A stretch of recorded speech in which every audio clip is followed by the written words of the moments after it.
collega delle scienze dell'economia politica e della politica economica. Joan è stato un vero pioniere in questo campo, un pioniere coraggioso, molto coraggioso, e un pioniere, come tutti o quasi tutti i pionieri, lungimirante. Il suo curriculum è un curriculum straordinario. Per dare un riferimento specifico, credo che si possa definire il fondatore della Ecological Economics, anche se, come lui sa, io preferisco parlare della Ecological Political Economy, ma questo è una nuance oggetto di discussione tra di noi. Dal punto di vista della sua impostazione, egli ha avuto l'approccio tipico delle scienze sociali e delle scienze umane, ma con specifici riferimenti anche alle scienze naturali, e come tale si è proprio collocato in quella fascia della interdisciplinarietà che, pur avendo una prevalenza nelle scienze sociali, economiche ed umane, tuttavia teneva adeguatamente in conto le scienze naturali. Agricoltura, forestazione, tutte quelle tematiche che in un contesto di scarsità delle risorse in cui tuttora viviamo, malgrado l'illusione passata che la scarsità non ci fosse più, e su questo io mi sento di condividere pienamente il mainstream di una minoranza, perché noi siamo una minoranza, siamo un mainstream di una minoranza, è un paradosso ma è così, alla quale anch'io ho dedicato, non nel contesto dell'ambientale, ma anche nel contesto della scarsità delle risorse, molti dei miei studi. È stato professore in varie università, è professore emerito all'Università di Barcellona, Dipartimento di Economia e Storia del Pensiero Economico, anche tutte e due, e quindi è certamente una personalità molto, molto importante di questo concetto. Farei due riferimenti istituzionali su cui spero lui possa fare qualche accenno, che sono gli obiettivi di sviluppo sostenibile delle Nazioni Unite e forse anche il Next Generation EU dell'Unione Europea. Mi piacerebbe forse, se ci fosse un minimo di dibattito, a parlare di questo. In conclusione, la lezione che citerò oggi riguarda il tema di EJatlas, Ecological Justice Atlas, che è un'altra sua iniziativa veramente importante. The Making of World Movement for Environmental Justice, che è il tema appunto anche questo fortemente avveniristico e innovativo al quale lui dedica adesso la sua attenzione. Ultima annotazione: ha avuto il premio Leontief, che per gli strutturalisti come siamo noi è un premio molto importante nel nome di un grande economista scienziato. Scusate la mia probabilmente come dire, estesa presentazione, ma è un'occasione importante anche per gli economisti politici e quindi ringrazio della pazienza e, se il Presidente consente, do la parola al collega Martínez Alier. Grazie. Io parlerò in inglese, inglese un poco iberico. E poi mostrare. This is titled Environmental Justice Atlas, and I'll explain this.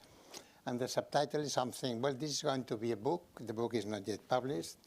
But the making of world movements, I have been thinking whether it's movement or movements in the plural.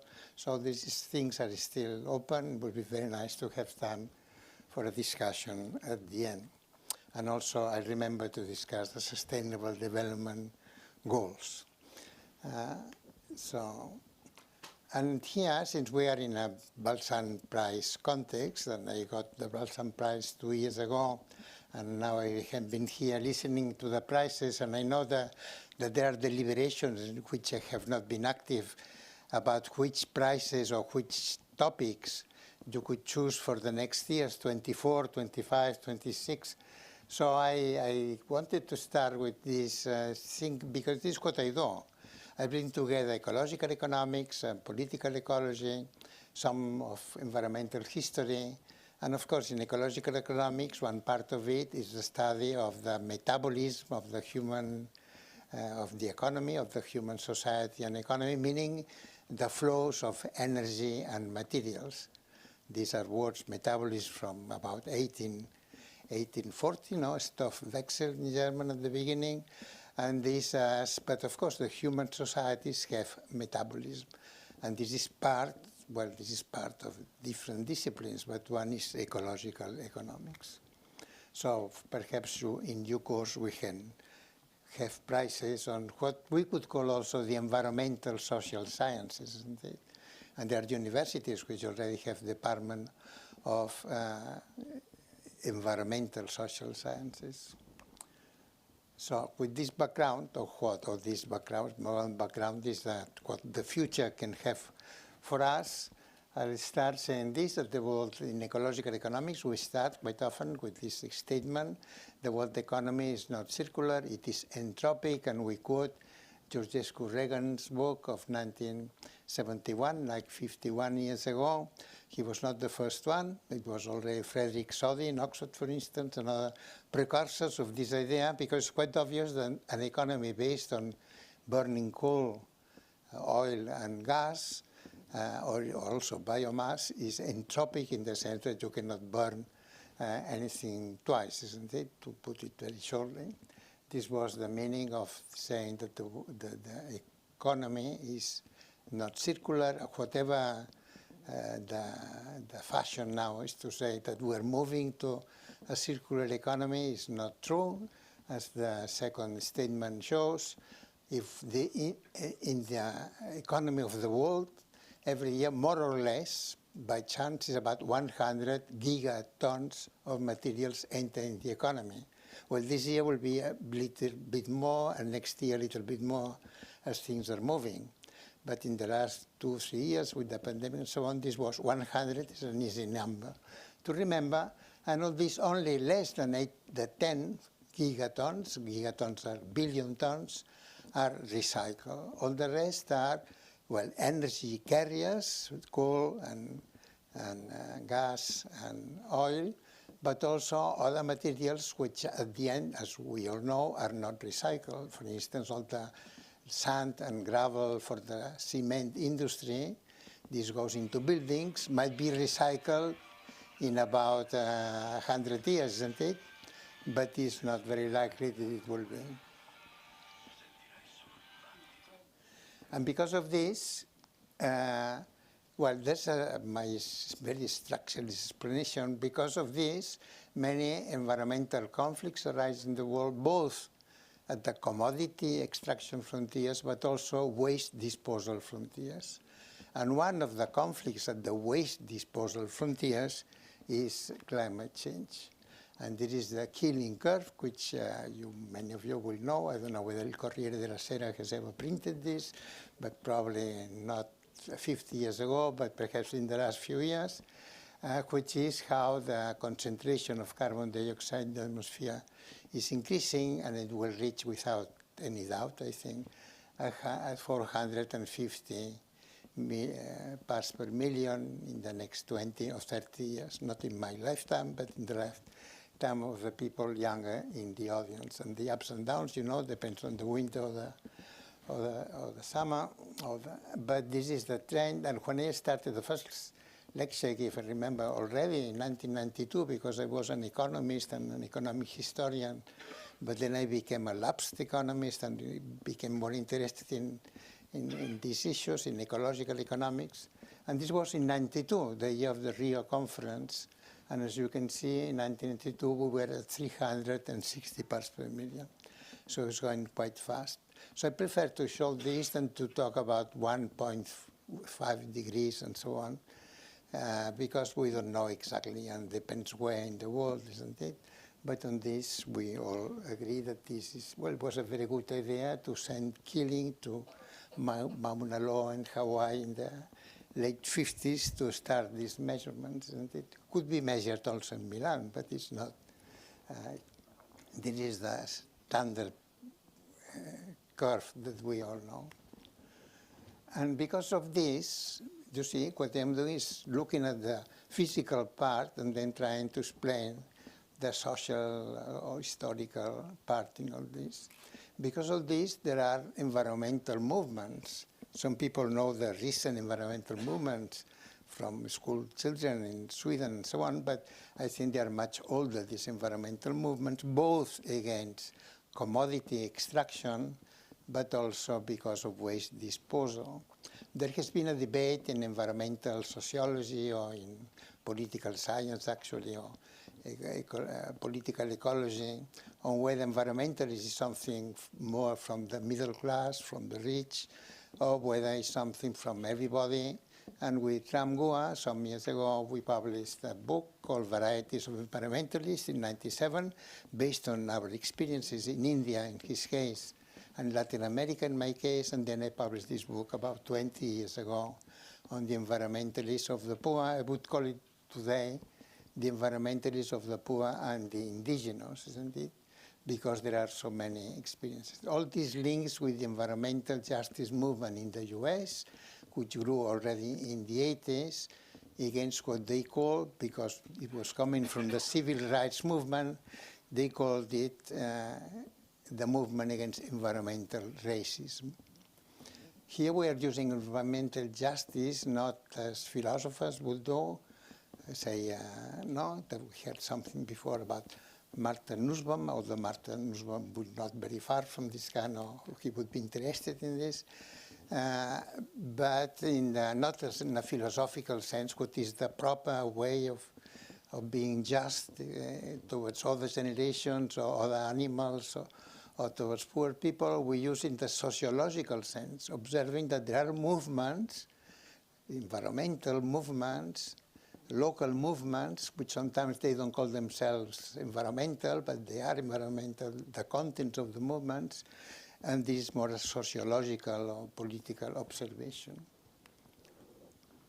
And this observation, I see my book is already 20 years old, this one, and this started about 10 years ago, that we got some European projects to start doing a real bit crazy idea. It was not my idea, it was the idea of somebody younger, and of doing an atlas, an inventory, as historians would do, an inventory, but not on paper, but in the web, of all these, now there are nearly 4,000 cases of EDCs, means ecological distribution conflicts, and they are coded by color. I'll explain it later. And this is both a tool for research on political ecology, or what we call comparative or even statistical political ecology, and also is produced with, sometimes, not always, with local movements. We give information and we hope it helps them to make visible many of these conflicts. Some are very historical, but some are very, very recent. And this, for instance, in Italy, there must be like 30 or 40 conflicts in the map, which quite often come from what they call in Italy comitati, the local movements complaining in many places, whether it's tough in one place or other places. So now coming back a little bit more theoretical points, all this starts from the view that the human economy should not be studied separated from the environment, as has been for so long, since Adam Smith onwards or before, or rather separated, not totally separated. And on the contrary, we should look at the economy, describe, if you want, with economic language, like the production, the GDP, or whatever, statistical, economic statistics, but also we should look at it with a non-equivalent description of the social metabolism, counting the energy and the materials and the very different commodities. In Central Europe and also in Italy, about 100 or 150 years ago, there was a science in Germany called Warenkunde. And in Italy, they translated this as merceologia. And this existed in the schools of economics or in the schools of commerce, isn't it? The study of mercy of commodities. This went out with the science of economics because all the commodities are more or less the same. They are measured in quantities and in money, but doesn't matter the chemistry of the commodities, isn't it? But in Varenkunde, in the science of commodities, this is very important. Whether it's lithium, or it's copper, or it's cobalt, or it's whatever it is, or it is biomass, is very different. So this is the metabolism. And then there are these conflicts I already explained, and another theoretical or empirical finding, but which links with very old theories, in fact coming from Aristotle, of the difference between chrematistics and oikonomia, or put express it like this, is that there are very plural valuation languages. Plural valuation. In these conflicts, we see that the people complaining, quite often they might say, we want economic compensation, particularly at the end of the conflict. If they lose, they say, give us some money.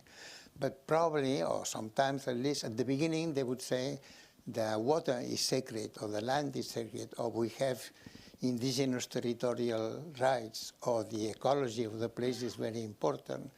All these values are not, in my view, commensurable, cannot be translated into a single unit, isn't it?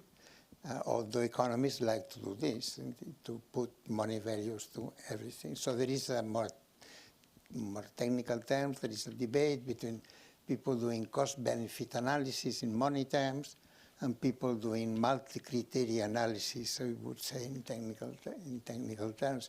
But multi-criteria analysis is too technical for what happens in reality, in which people really complain and fight and get killed sometimes, quite often actually, like about 15% of the cases we have, there have been some people killed in this kind of debates, let them call them. So the economic, that's why we became ecological economists. There is an incapacity of the economic reasoning to take into account the damage. There was a proto-ecological economist called Carl Wilhelm Kapp who said externalities are not market failures, externalities are cost-shifting successes, which is a bit cynical as a phrase, but is more or less more accurate for reality. There is an excessive focus on GDP, including in the Sustainable Development Goals, actually, which number 8 says that the economy should grow 3 or 4 or 5%, means the GDP, and that this would be sustainable by some kind of miraculous, I don't know what kind of, well, dematerialization is what is expected and so on. But I think it's very imprudent of the Sustainable Development Goals to put this. One of the goals, number 8, says this: the economy of the world has to increase in the poor countries 7% per year, and in the rich countries perhaps 3% per year. Doesn't say for how long. But this I am in favor of the Sustainable Development Goals, except for number 8. And also in this question of the terminology, I've already mentioned CAP, but when we talk, both in mainstream economics, or whether we talk about gross investment more than accumulation of capital, or in Marxist economics about accumulation of capital, well, I could say that this, one can understand what they mean or we mean, but it's quite often equivalent to say more dissipation of energy and materials and increased emission of carbon dioxide and loss of biodiversity. It will be very rare so far still that in a course of introductory economics, any professor of economics would start the course saying this, isn't it? Think that what we're going to study is how the economy grows and gross investment, net investment, and so on. But we're going to call this dissipation of energy because they'll say, well, it's a mistake. You have to go to physics or to environmental sciences. But reality is not like this. Reality is exactly mainstream economics together with this kind of ecological view. This is the reality.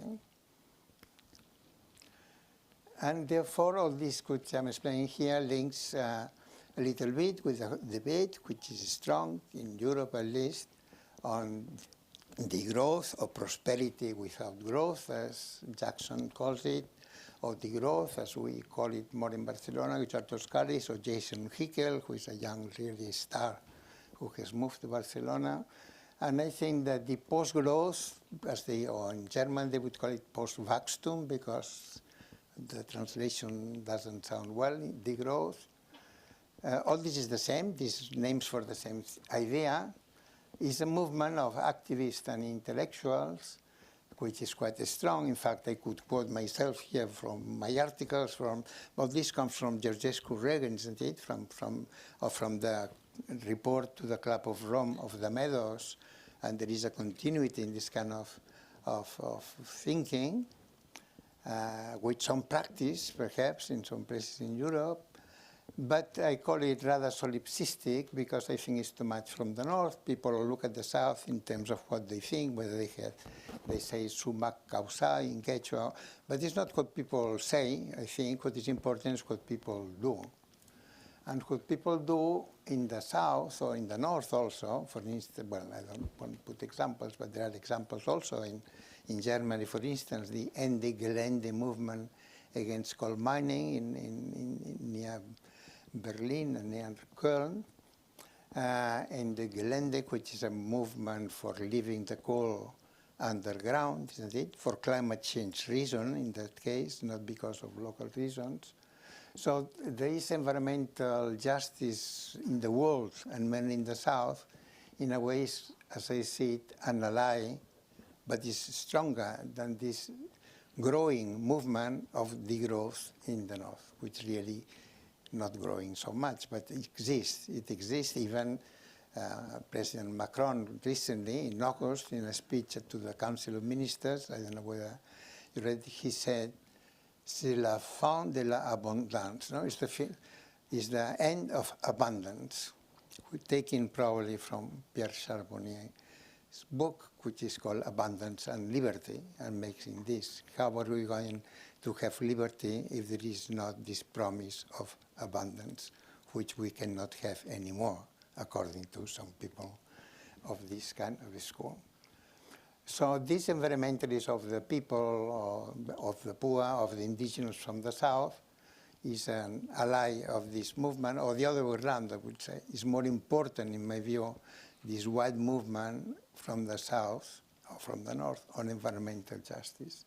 This links also with what has been said very briefly before about capabilities, in the sense that if we think that poverty is multidimensional to come many years ago to the early Amartya Sen and so on, it's true. Poverty is multidimensional, and we see this in the cases that we collect in the atlas, because if any firm goes to a place to do, for instance, mining of whatever, of copper mining, for instance, whether it's Chinese or Canadian, what they do would be a big hole, isn't it? And they would pollute the water even if they don't want to, and they will deprive the people, the local people, of the land and of the clean water, isn't it?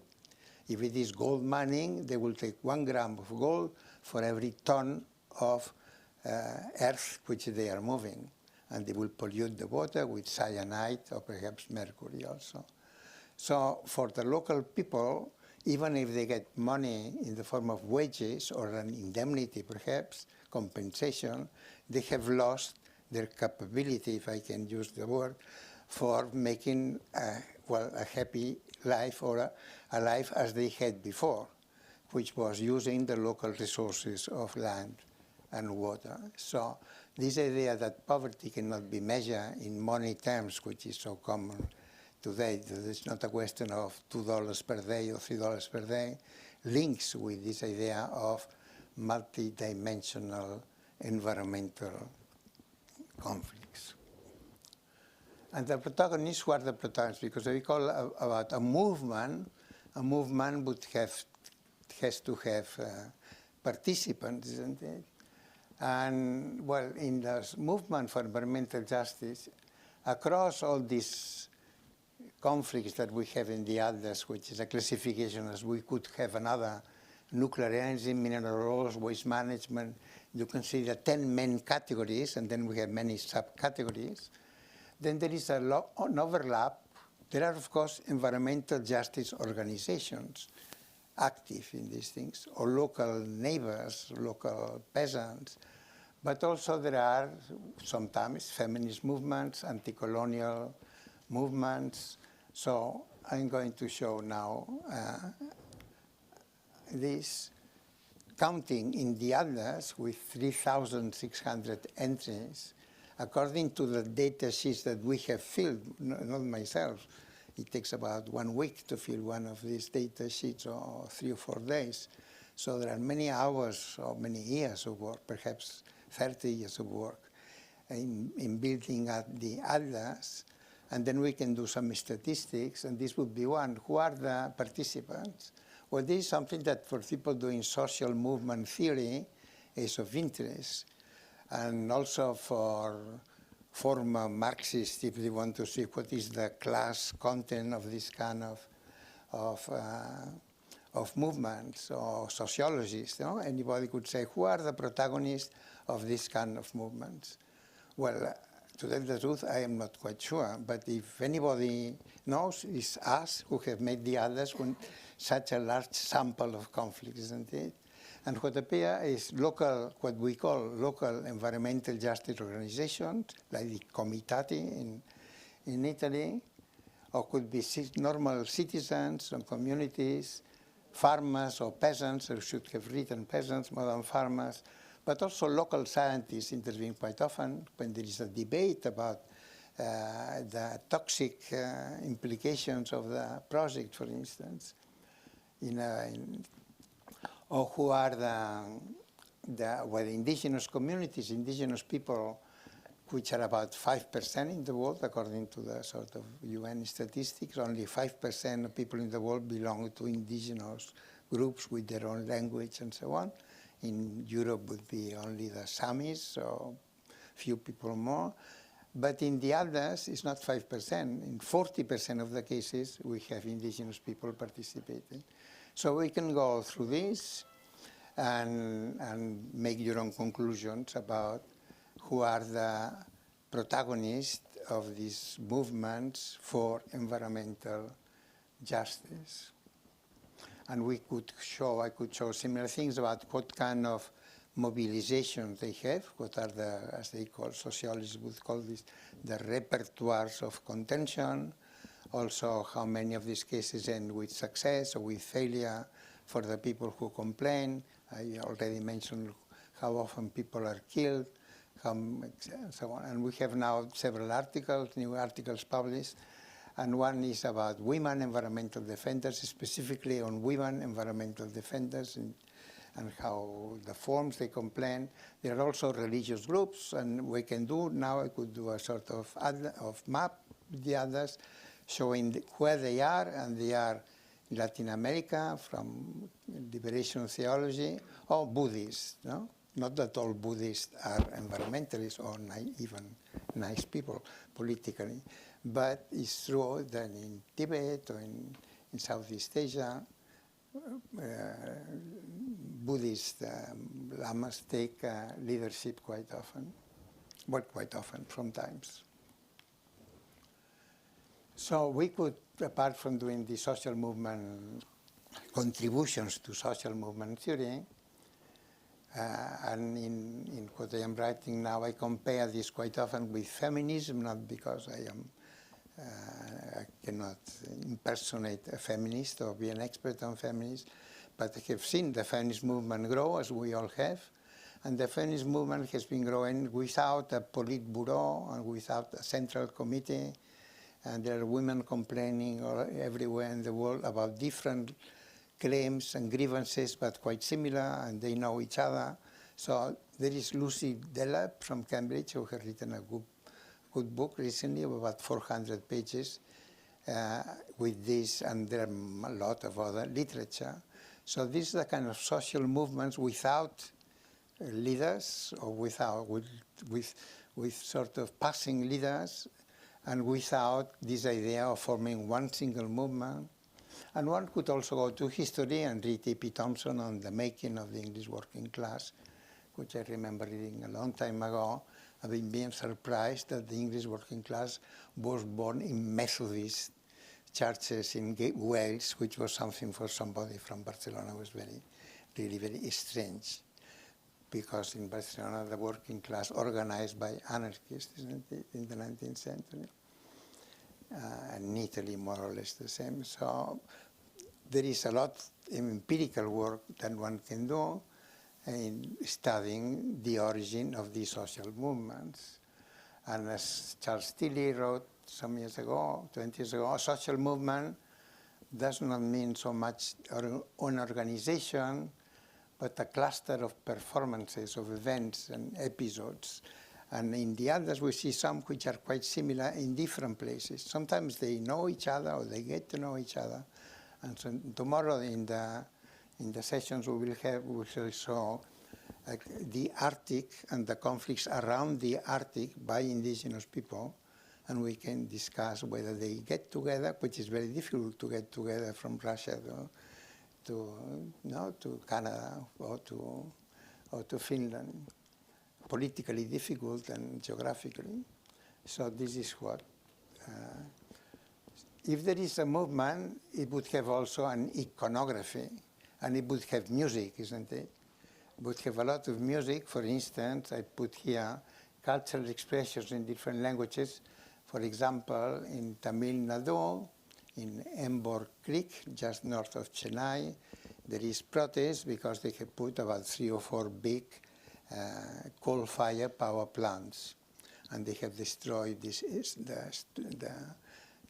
fishing grounds and also the mangroves, and there were people there. This in Chennai, of course, there are mangroves, there would be mangroves. This has been more or less destroyed. And there is a song quite more or less popular, sung in Tamil by T.M. Krishna, who is a Carnatic singer who sings normally songs which have, I don't know, 3,000 years old perhaps, or 4,000 years old, because Tamil is a very old language, but he's now moved into singing environmental songs, sometimes in the form of rap or some kind of more contemporary music with younger people, but this is not. If you look for this Poramboke song, it's sung in solemn Carnatic way and with other people and music. And then he claims also that Poramboke, which I don't know exactly how to pronounce, in Tamil really means the commons. Although people use Poramboke to say that somebody is a good for nothing, they say is a Poramboke, or something that anybody can use is a Poramboke. He said, no, in real Tamil, and he sings as a kind of, well, as a Brahmin singing Carnatic song. So he's somebody. He's about 40 years old, and I recommend this. For a minute I thought I would put the song, but I think you can try to find it.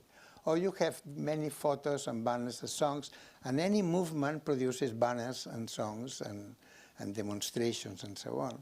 I don't know whether this proves the existence of the movement, but at least it makes it plausible to think that these movements exist.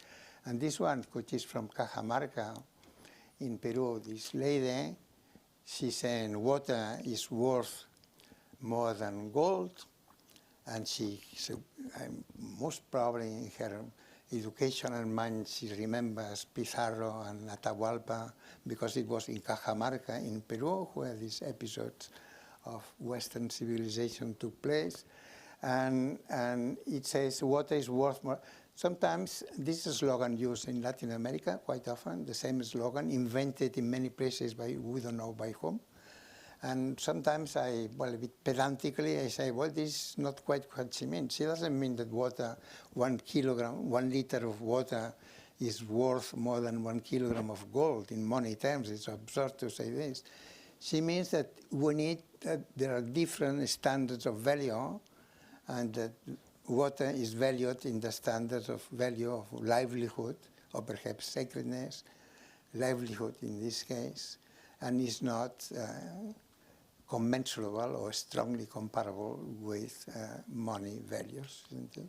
So this issue of comparability, commensurability, and so on, which is really well developed by Otto Neurath and by other people in analytical philosophy, is very useful for the kind of thing that we look at. But the best thing is that this kind of photographs and this kind of slogans, spontaneous slogans. So this is the end. I think that political theory, and here I am using what I know and what I have studied myself, but also I already mentioned Pierre Charbonnier's book, and he puts it very clearly. The book is translated into several languages now. It's called Abondance et Liberté, and he's a political philosopher.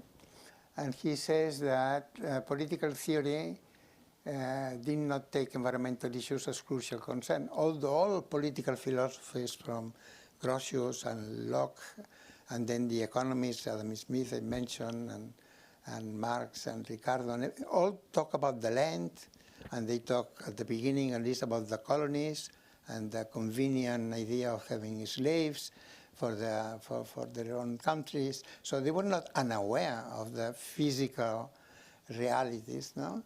But they more or less put them aside to talk more, well, you know what they talked about, in some cases about the virtue of being an owner of the land, like Locke, and then meliorating the land. In the case of Adam Smith, the market and the division of labor. In the case of Marx, you know, all of them were, well, not all of them, but many of them, some were repeating the same ideas, knew about the physical part of the economy.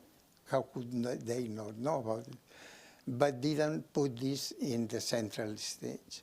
When one goes to the 20th century, when the debate about climate change could have started, if not earlier, at least in 1886, isn't it?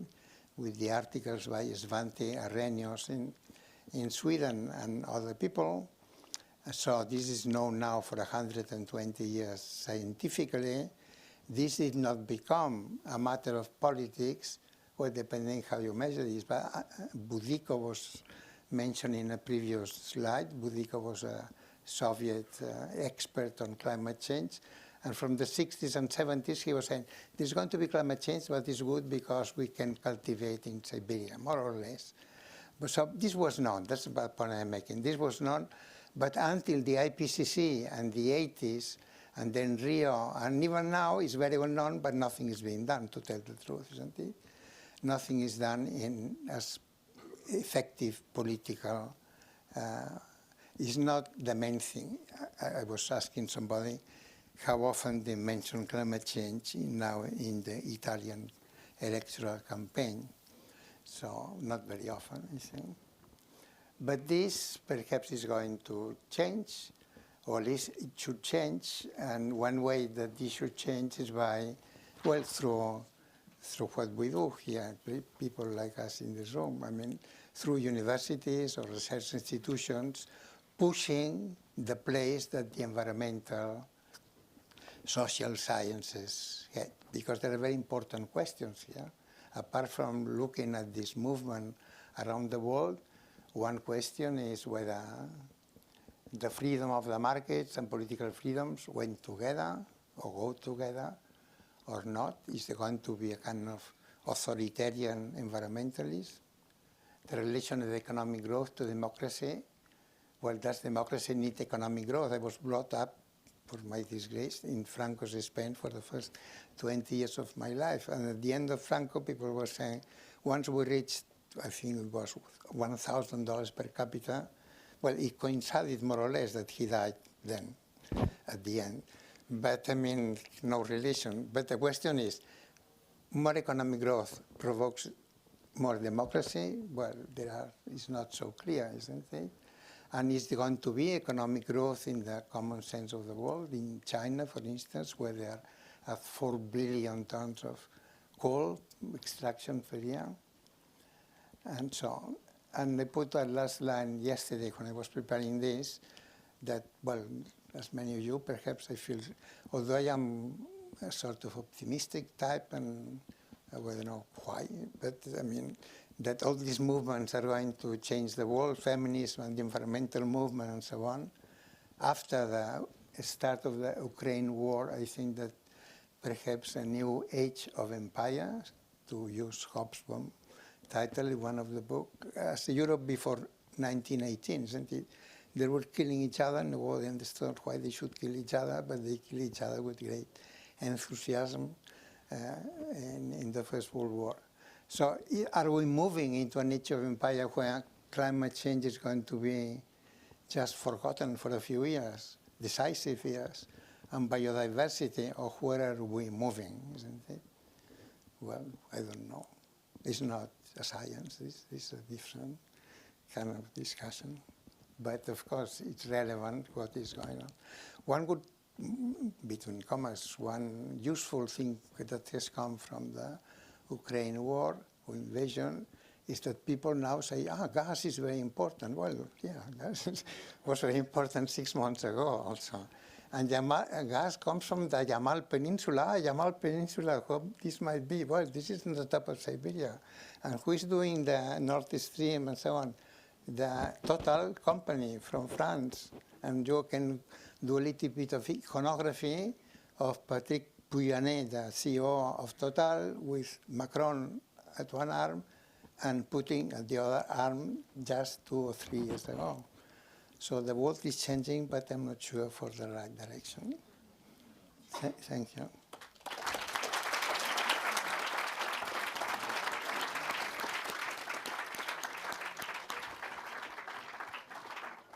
Grazie, professor Martínez Alier. La sua relazione sarà oggetto anche di discussione domani in Interlab, dove saranno relatori sul tema environment il professor Martínez Alier e la professoressa Condorosi.